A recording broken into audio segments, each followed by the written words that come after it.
प्रधान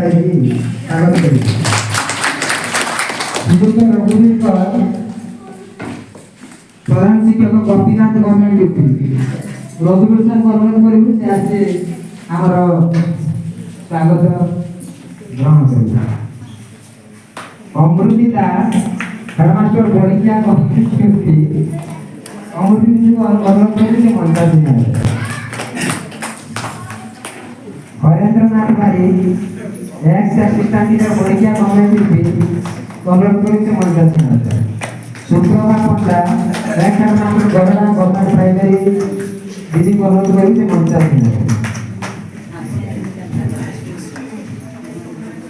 साहित्य से आग बर उड़ी उड़ी जाए तांको पथ कला साहित्य से आग बर उड़ी उड़ी जाए तांको पथ से आमर अति प्रिय सियासी आज्ञापात्र संगीता रथ आम संगीता दीदी को कर जाने मंच को स्वागत करिबा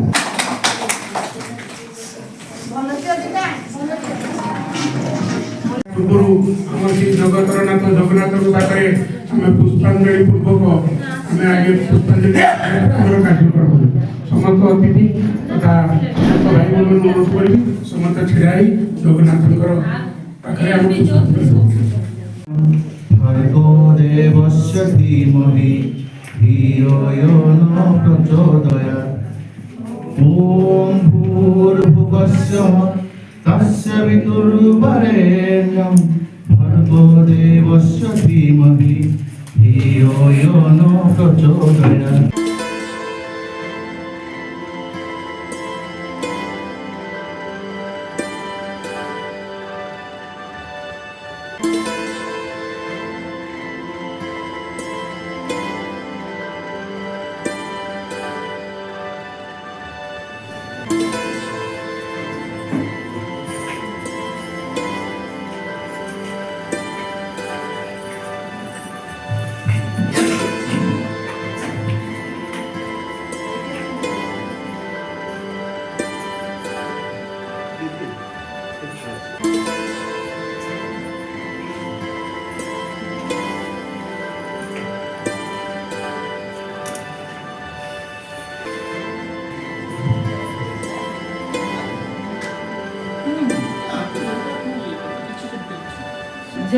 जगन्नाथ जगन्नाथ फेरो बारे मोआरत नाथ फेरो बारे मोआरत तुम्हें सुख दुख तुम्हें निराकार दयावंत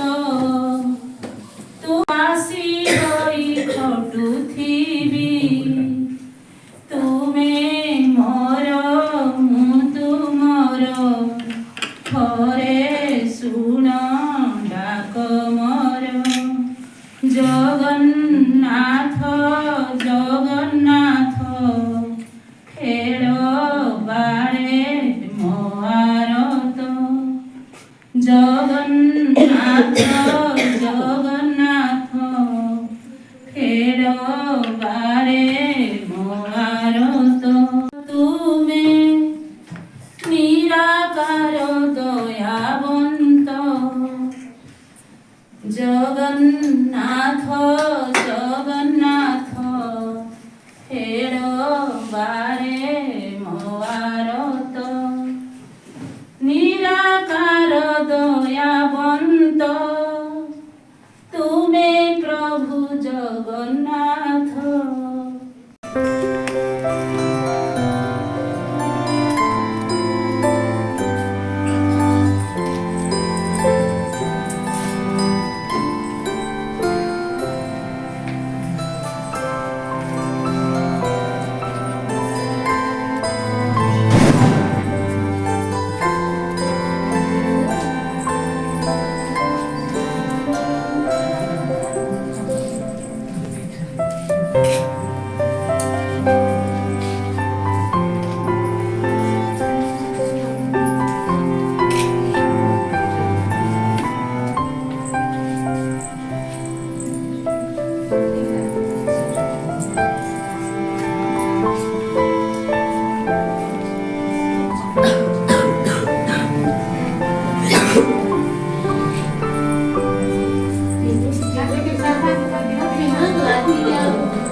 शुभ दिवस शुभ मुहूर्त आमर उच्च पूजा संवर्धन सारे कष्ट 5 जन दुईटा टीचर्स कुशलप्राप्त शिक्षक शिक्षयित्री को मोर भूमिष्ठ प्रणाम मोर एठारे गुरुजन मान मोर भूमिष्ठ प्रणाम एवं मोर ये सारे कष्ट मोर भाई भौणी मान मोर प्रणाम सब क्षेत्र में संघर्ष को सी देखिछंती आगो को बढ़िबा पानी सब बेले से चाहिछंती काहेकि ना से गोटे एमिति महिला जे कि आज पर्यंत महिला को जो माने तांको जान बेले काहेकि ना से मर्यादा कोन संस्कृति परंपरा कोन से बजाई रखिछंती जाहो तांको तो अनन्य प्रतिभा अछि से भी तो सीआरसीसी दुई थर एक क्लस्टर रे मो पीरियड भी थिले से जो काम कर जाइछंती आउ जो हमको शिखी देइछंती दातर मन प्राणी रघुवीर सार को कथा मो कोन कहबी तांको सहित मोर आगुर भी इंटरैक्शंस हुए साधारणतः स्कूल मैटर रे से गुरुदेव जय हे अनंत जय गुरुदेव जय हे अनंत बहिया पादे चितई हे गुरु तुम्हें मंगलमय कृपा बिना मुक्ति नाही ଆମର ସମିକ୍ଷାରେ କହିଲେ କି ଲେଟ୍ ହେଇଯାଇଛି କିନ୍ତୁ ଆମର ସିଆସି ତ୍ରିଲୋଚନ ସାହେବ ମଜାଳିଆ ଲୋକ ଲେଟ୍ ହେଲେ ବି ଯାହା ହଉ ଏ ସମ୍ବର୍ଦ୍ଧନା ଉତ୍ସବଟିକୁ କରିଛନ୍ତି ସେ ଭଲ କିନ୍ତୁ ମୁଁ ମୋର ଏଇ 21 ମସିହାରେ ଏଠି କ୍ଲଷ୍ଟରରେ ଜଏନ୍ କଲି ଆମର ଯେଉଁ ବିଦାୟୀ ବନ୍ଧୁମାନେ ସବୁ ମୋର ସହକର୍ମୀ ବଡ଼ ଭାଇମାନେ ହୋଇଛନ୍ତି ଘର ସାହେବଙ୍କ କଥା ଟିକେ କହୁଛି ତାଙ୍କର ଗୀତ ଯେତେବେଳେ ଆସେ ମୁଁ 4ଟା କ୍ଲଷ୍ଟରରୁ ଆସିଛି ସବୁ କ୍ଲଷ୍ଟରକୁ ପଠେଇ ଦେଇଛି ତାଙ୍କ ଗୀତ ଯେଉଁ ଲେଖା ଗୁଡ଼ାକ ପ୍ରାୟ 100-150 ଲୋକ ଜାଣିଛନ୍ତି ମଞ୍ଚାସୀନ ଆମର ସଙ୍ଗୀତ ଦିଦି ଆଉ ଆଜିର ଏଇ ଯୋଉମାନଙ୍କ ଉଦ୍ଦେଶ୍ୟରେ ଏହି ସମ୍ବର୍ଦ୍ଧନା ଉତ୍ସବ ପାଳିତ ହେଉଛି ଆମର ହର ଭାଇ ଅମୃତ ଦିଦି ରଘୁବୀର ସାର୍ ସଙ୍ଗୀତ ଦିଦି ଏବଂ ସଫଳ ଏବଂ ମୋର ଗୁରୁଜୀ ଆଜି এই ଯେଉଁ ସମ୍ବର୍ଦ୍ଧନା ଉତ୍ସବ ପୂଜ୍ୟ ପୂଜାର ସବୁବେଳେ ସମ୍ମାନ କରିବା ଉଚିତ जोटाकि आम क्लस्टर हे आसुची एवं गुरु विष्णु देव महेश्वर गुरु साक्षात परब्रह्म प्रथम मोर 5 महारथी शिक्षक मान प्रणाम आज ये जो आपणकर सीआरसी को पाई प्रथम धन्यवाद देवी से सब बेले क्लस्टर सब प्रकार प्रोग्राम कर से सब बेले पॉजिटिव माइंड था मत भी किसी दिन आगुरी कहते आम जीवा कड़े आम विदायकालीन संबर्धना करवा किंतु से जो असुविधा कहले आज आपने आज से सेटपाटला स्कूल बंदोबस्त कर समस्ते आज ये एकाठी मुझे क्लस्टर शिक्षक थी एवं अवश्य ट्रांसफर हो जाए म्यूनिसिपालिटी एरिया को आज आम क्लस्टर सीआरसीसी तेणु मुझे 5 जन शिक्षक मान विषय कहती आज विदायकालीन संबर्धना से प्रथम कहे बाटी भरोसा गीत अमृत दीदी बेटा टीचर मत जानते समस्त मत प्रिय परिचित आम से जो कथा कहीगले कौन कहले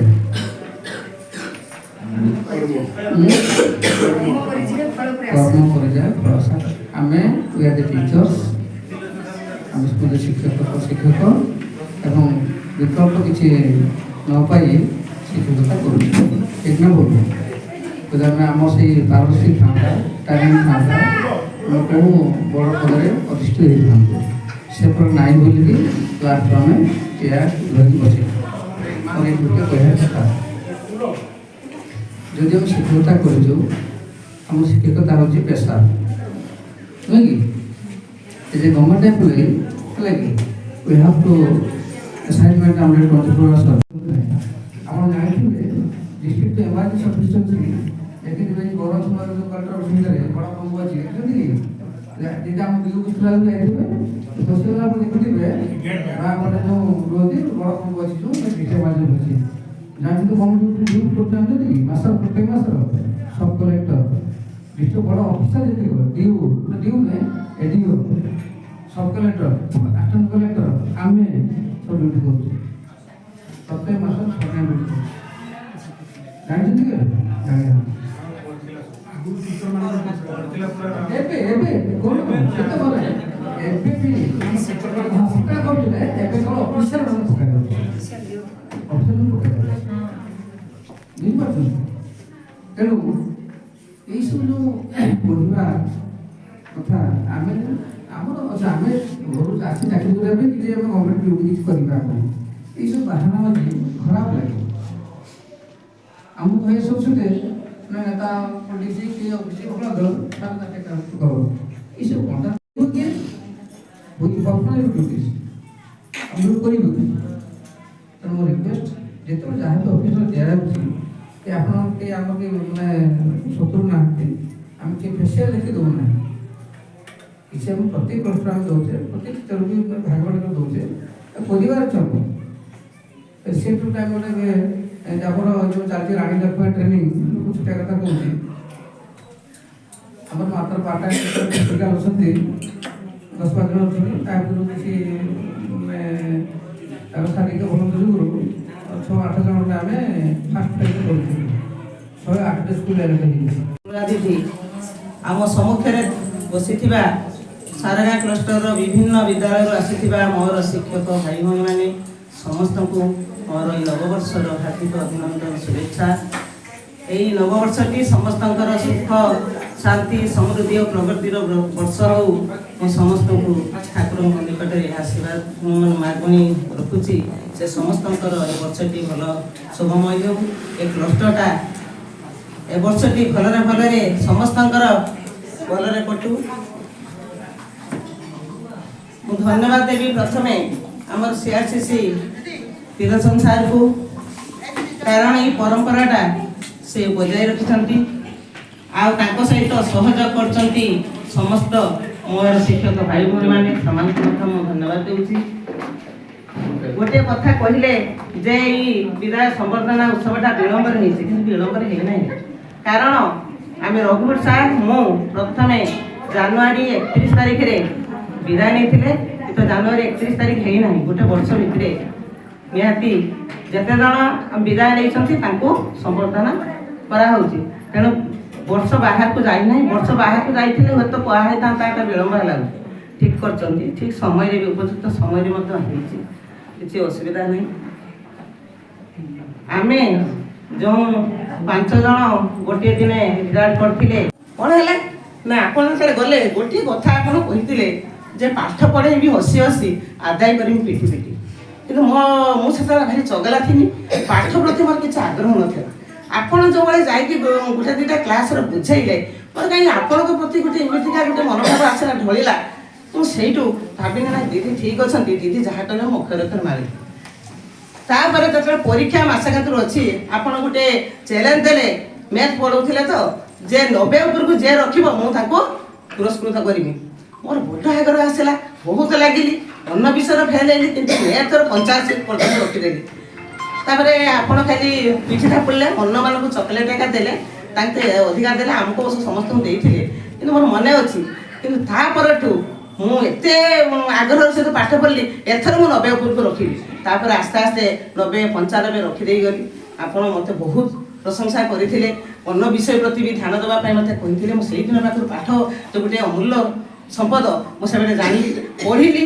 କିନ୍ତୁ 7ମ ଶ୍ରେଣୀ ବେଳକୁ ଆପଣ ପଳେଇ ଆସିଲେ ଟ୍ରାନ୍ସଫର ହେଇକି ମୁଁ ବହୁତ କାନ୍ଦିଛି ଦିଦି ତାପରେ ମେଟ୍ରିକ୍ ପଢ଼ିଲି ମେଟ୍ରିକ୍ରେ ବି ସେଇ ଅଙ୍କ ମୋର ଏତେ ଗୋଟେ ଭଲ ଧାରଣା ହେଲା ପଢ଼ିଲି ଅଙ୍କରେ ଭଲ ନମ୍ବର ରଖିଲି ଅନ୍ୟ ସବଜେକ୍ଟର ଟିକେ ଅଭାବ ପରିବାରର ବୋଲିକିରି ଟିକେ ପଢ଼ିପାଇନି ଟ୍ୟୁସନ୍ ଫ୍ୟୁସନ୍ ହେଇପାରିଲାନି ଟିକେ କମ୍ ନମ୍ବର ରଖିଲି 3rd ଡିଭିଜନ୍ ପାସ୍ କଲି ଆଉ ବାପାଙ୍କର ଆର୍ଥିକ ପରିସ୍ଥିତି ଖରାପ ଯୋଗୁଁ କଲେଜ ଗଲି ନାହିଁ ବାପାଙ୍କୁ ସାହାଯ୍ୟ କଲି ଗୋଟେ ଫ୍ୟାକ୍ଟ୍ରିରେ ରହିଲି ଫ୍ୟାକ୍ଟ୍ରି ପାଖରୁ କାମ ଶିଖିକିରି ଏବେ ଗୋଟେ ଏଇ ଯେଉଁ ଆଇରନ୍ର ଯେଉଁ ରେଟ୍ କରାହେଉଛି ସେଇ ଫ୍ୟାକ୍ଟ୍ରିଟା ମୁଁ ନିଜେ କରିଛି ଦିଦି କିନ୍ତୁ ମୁଁ ଆପଣଙ୍କ କଥାଟାକୁ ମୁଁ କେବେ ଭୁଲି ପାରୁନାହିଁ ଆଜି ବହୁତ ବର୍ଷ ପରେ ଆପଣଙ୍କୁ ଦେଖିକି ମୁଁ ବହୁତ ଖୁସି ହେଲି ତ ତେଣୁ ସିଏ ତ ଖୁସି ହେଲା କିନ୍ତୁ ମୁଁ ଏ କଥାଟା ଯେ କରିଛି କ'ଣ କରିଛି ମୁଁ ଜାଣିନି କିନ୍ତୁ ମୁଁ ଯେଉଁ କର୍ମଟା କରିଥିଲି କର୍ମର ଆଜି ମୋର ଫଳଟା ଆସିଛୁ ସେତେ ଦିନ ଫଳ ଆସିନଥିଲା ତେଣୁ ଏତେ ମୁଁ ବହୁତ ଖୁସି ହେଇଗଲି ଛୁଆଟାକୁ ଗୋଟେ ବେଳେ ମୁଁ ଯାହା ଗୋଟେ ଛୁଆ ମନେ ରଖିଛୁ ତ କିନ୍ତୁ ସବୁବେଳେ ତୁମ ପିଲାମାନଙ୍କୁ ତୁମ ପାରିପାର୍ଶ୍ୱିକ ପିଲାମାନଙ୍କୁ ଏଇଭଳି ଉପଦେଶ ଦେଉଥିବ ନା ହଁ ଦିଦି ଆପଣଙ୍କ କଥା ମୁଁ ମନେ ରଖୁଛି ତେଣୁ ସେଇଭଳି ମୁଁ କହୁଛି ଆପଣ କର୍ମ କରି ଚାଲନ୍ତୁ ଫଳକୁ ଆଶା ରଖନ୍ତୁନି ଫଳ ନିଶ୍ଚିତ ଭଗବାନ ଦେବେ ଯଦି ଜୀବନରେ କିଛି ଭୁଲ ରହିଯାଉଛି ବା କେତେବେଳେ ଗୋଟେ କିଛି ଭୁଲ କରିଯାଉଛ ସଙ୍ଗେ ସାଙ୍ଗେ ସଂଶୋଧନ କର ସଂଶୋଧନ ଯଦି ନ କରିବ ସେଇ ଭୁଲଟା ପାଇଁ ହୁଏତ ତମେ ମାନେ ଅନେକ କିଛି ହରାଇ ବସିବ ଗୋଟେ ଭୁଲ ପାଇଁ ଯଦି ଆଉ କିଛି ହରାଇ ବସିବ ତାହେଲେ ଆପଣଙ୍କୁ ବହୁତ ବାଧିବ ସେଟା ତେଣୁ ନିଜ ଭୁଲଟାକୁ ସଂଶୋଧନ କରିବ ବା ନିଜେ ଯେତେବେଳେ ନ ଜାଣିଛ କିଛି ଗୋଟେ ଯେତେ ହଜାରେ ବି ଜାଣିଲେ ବି ତମ ଗୁରୁଜନକୁ ଟିକେ ପଚାର ମୁଁ ତ ସିଆସିସି ଥିଲାବେଳେ ବି ସାର୍ ଥିଲେ ଗୋପୀନାଥର ସାର୍ଙ୍କୁ ପଚାରନ୍ତୁ ମୁଁ ବହୁତ ସମୟରେ ଆସି ତାଙ୍କ ପରାମର୍ଶ ନିଏ ମୁଁ ଜାଣିଥିବି ତଥାପି ସାର୍ ସାର୍ କେମିତି ହେବ କୁହନ୍ତୁ ନା ଟିକେ ସାର୍ ମୋତେ ଉପଦେଶ ଦିଅନ୍ତୁ ତେଣୁ ଆମେ ହଜାରେ ଜାଣିଲେ ବି ଆମେ ହେଡ଼ମାଷ୍ଟର ହେଇଛେ ଆମେ ଯଦି କହିବା ଯେ ଆମେ ପ୍ରଧାନ ଶିକ୍ଷକ ଆମେ କାହିଁକି ସହକାରୀ ଶିକ୍ଷକ ପାଖରେ ମାଥା ନଇବା ତାଙ୍କ ପାଖରେ ବି କିଛି ଭଲ ଗୁଣ ରହିଛି ପଚାରିବା ଆଲୋଚନା ଭିତରେ ଯଦି ଗୋଟେ କରାଯାଏ କାମଟା ନିଶ୍ଚିତ ଆଜିର ସଭାରେ ଆମ ଗାଁରେ ଉପସ୍ଥିତ ଥିବା ଆମର ରେଡ଼ିଓ କମିଟି ଆସିଛି ରାମ ସାର୍ ପଳାଶପୁର ପ୍ରସ୍ତର ସେ ଆସିଛି ସନ୍ନ୍ୟାସୀ ସାର୍ ଆଜମା ପ୍ରସ୍ତର ସେ ଆସିଛି ସଞ୍ଜନ ଚାକିରି ଜୀବନର ଅବସର ଗ୍ରହଣ କରିଥିବା ଶିକ୍ଷକ ଶିକ୍ଷୟତ୍ରୀ ବନ୍ଧୁଗଣ ଏବଂ ସାରନା ପ୍ରସ୍ତର ବିଭିନ୍ନ ବିଦ୍ୟାଳୟରୁ ଆସିଥିବା କାର୍ଯ୍ୟରତ ସମସ୍ତ ଶିକ୍ଷକ ଶିକ୍ଷୟତ୍ରୀ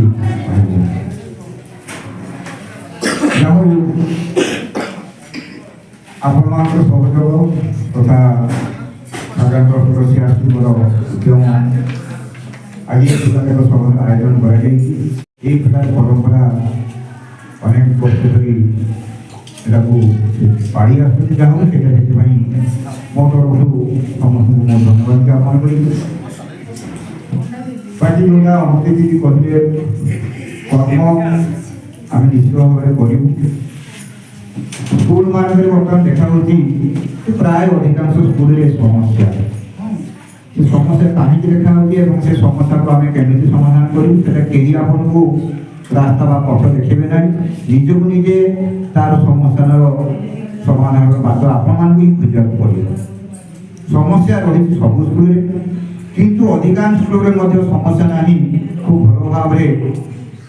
ସବୁ ପ୍ରକାର ଷ୍ଟାଫ୍ କୋଅପରେସନ୍ ସହିତ ଏସେନ୍ସିଆଲ କୋଅପରେସନ୍ ସହିତ ସ୍କୁଲ ମଧ୍ୟ ଜଗନ୍ନାଥ ଜଗତରନାଥ ଜଗନ୍ନାଥ ଯାହାଙ୍କ ଅପାର କୋଣରେ ଆଜି ଓଡ଼ିଶାରେ ମାଟି ଗର୍ବିତ ମୁଁ ତାଙ୍କରି ପାଦ ପଦ୍ମ ତଳେ ପ୍ରଥମେ ମୋର ନମସ୍କାର ମାନନୀୟ ଶ୍ରୀଯୁକ୍ତ ସଭାପତି ଚରଣ କମଳେ ଘେରିବେ ଗୁରୁ ଆମ ଭକଟିକୁ ତୁମେ ପୂଜନୀୟ ତୁମେ ବନ୍ଦନୀୟ ହେ ଜ୍ଞାନର ମହାଦ୍ରୁମ ବିଦାୟ ବେଳାରେ ସଜଳ ନୟନେ କୋଟି କୋଟି ନମନ କୋଟି କୋଟି ନମନ ବିଦାୟ ବେଳାରେ ସଜଳ ନୟନେ କୋଟି କୋଟି ନମନ ଚରଣ କମଳେ ଘେରିବେ ଗୁରୁ ହେ ଚରଣ କମଳେ ଘେରିବେ ଗୁରୁ ହେ ଆମ ଭକତି କୁସୁମ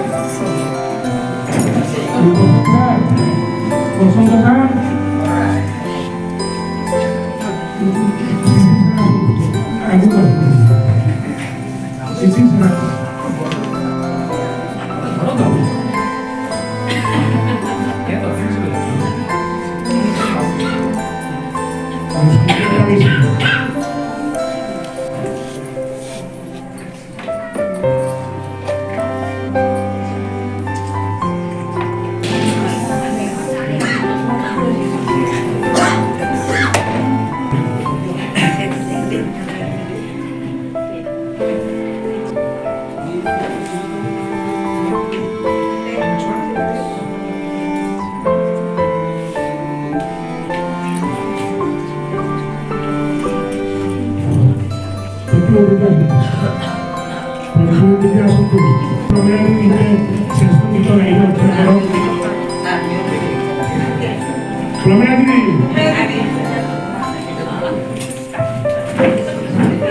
ସମସ୍ତେ ବସନ୍ତୁ। ଅନ୍ୟାନ୍ୟ ଅବସର ପ୍ରାପ୍ତ ଶିକ୍ଷକ ଶିକ୍ଷୟିତ୍ରୀବୃନ୍ଦ ତଥା ସାରଙ୍ଗା ଟ୍ରଷ୍ଟର ଆଜିକାର ଏ ନବବର୍ଷର ପ୍ରଥମ ମାସରେ ମୋର ସମସ୍ତଙ୍କୁ ସ୍ୱାଗତ ଏବଂ ମୋର ଏଇଟା ପ୍ରଥମ ଅନୁଭୂତି ଏ ଟ୍ରଷ୍ଟରେ। ସାର୍ ସବୁବେଳେ କହନ୍ତି ଯେ ପିକନିକ୍ ଯିବା, ମୁଁ କିନ୍ତୁ ପାରିବାରିକ ସମସ୍ୟା ପାଇଁ ଯାଇପାରୁନି। ଗତ ବର୍ଷ ବି ଡାକିଲେ ଯାଇପାରୁନଥିଲି, କିନ୍ତୁ ମୁଁ ଭାବୁଛି ପିକନିକ୍ ଠାରୁ ଏଇଟା ସ୍କୁଲର ପାଖାପାଖି ସ୍କୁଲର ଯେ ହେଲା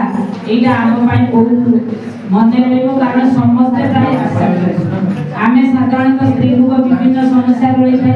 ତେଣୁ ଇଚ୍ଛା ଥିଲେ ବି ଆମେ ଯାଇପାରୁନୁ। ତେଣୁ ଯାହା ବି ହଉ ତ୍ରିଲୋଚନ ସାରଙ୍କର ଇଏ ଉଦ୍ୟୋଗରେ ମୁଁ ସାମିଲ ହେଉଛି, ତେଣୁ ଆଉ ମୋର ବି ଆଗକୁ ରହିଛି। କିନ୍ତୁ ମୁଁ ଏଇ ଶେଷ ମୁହୂର୍ତ୍ତରେ ଏଇ ଯେ ସମାରୋହରେ ନିଜକୁ ସାମିଲ କଲି, ମୁଁ ଭାବୁଛି ବହୁତ ଭଲ ଲାଗିଲା ମୋତେ। ସାରଙ୍କର ଅନୁରୋଧ କ୍ରମେ ମୁଁ ଗତକାଲି ରାତିରେ ଗୋଟେ ଏଇ ସମ୍ବର୍ଦ୍ଧନା ସଭା ପାଇଁ ଗୋଟେ ଗୀତ ଲେଖିଛି, ସେଟା ତାହା ମନକୁ ଛୁଇଁବ କେମିତି ହବ ତମେ ଜାଣେ ନାହିଁ, କାରଣ ମୁଁ ନିଜେ ଲେଖେ, ନିଜେ ତାର ତ୍ରୁଟିଟାକୁ ଦେଖେ, ତାପରେ ତାକୁ କରେକ୍ସନ କରେ, କିନ୍ତୁ କରେକ୍ସନ ପଟେ ବିଦାୟ ପରେ ବିଜଳେ ଦୁନିଆ ମଝିରେ ଜୀବନ ପ୍ରଦୀପ କେତେ ଅଭିନୟ କରେ ଯଶ କୀର୍ତ୍ତି ଭରା ଅଲିଭା ଦୀପଟି ବିଦାୟ ପରେ ବିଜଳେ ନଶ୍ୱର ଶରୀର ଭସ୍ମୀଭୂତ ହୁଏ ଜଳି ଜଳି ଚିତାଗ୍ନି